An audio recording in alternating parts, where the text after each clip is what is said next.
काय झालं, बांगलादेशमध्ये राज्यकर्त्यांना पळून जायला लागलं, राष्ट्रपतींना पळून जायला लागलं. श्रीलंकेत काय झालं, राष्ट्रपतींना पळून जायला लागलं. पाकिस्तानमध्ये काय झालं, राष्ट्रपतींना पळून जायला. ज्यावेळेस जनआंदोलन उभा राहतं, राजकारणामध्ये नेते आहेत, पक्ष संघटना आहेत, पण सध्या काय झालंय, पुरोगामी विचाराच्या अनेक पक्ष संघटना आहेत, ते मानतात एकाच चळवळीला, फुले शाहू आंबेडकर सगळेच नाव घेतात, परंतु ते विभागलेले आहेत. त्यांची चूक दुरुस्त करून ते ज्यावेळेस संघटित होतील त्यावेळेस ही राज्यव्यवस्था उलथवली जाईल ना.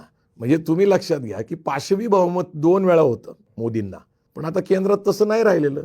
नेमकं काय झालं, आता राहुल गांधी सतत बोलतायत, ॲडव्होकेट प्रकाश आंबेडकर सतत बोलतायत, परंतु ईव्हीएमच्या माध्यमातून निवडणूक जिंकली हा एक भाग झाला.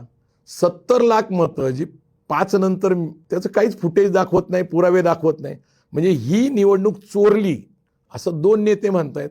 पण एक लक्षात घ्या, हे राजकीय स्टेटमेंट आहे असं लोक धरतात, पण लोकांमध्ये 100% खात्री आहे की लोकसभेच्या पार्श्वभूमीवर महाराष्ट्रात झालेली निवडणूक ही निवडणूक चोरलेली आहे. मग ज्या लोकांची मतं चोरली जातात, जिथं आपले पैसे सोनं चोरीला गेलं, हरवलं, आपण अस्वस्थ राहतो.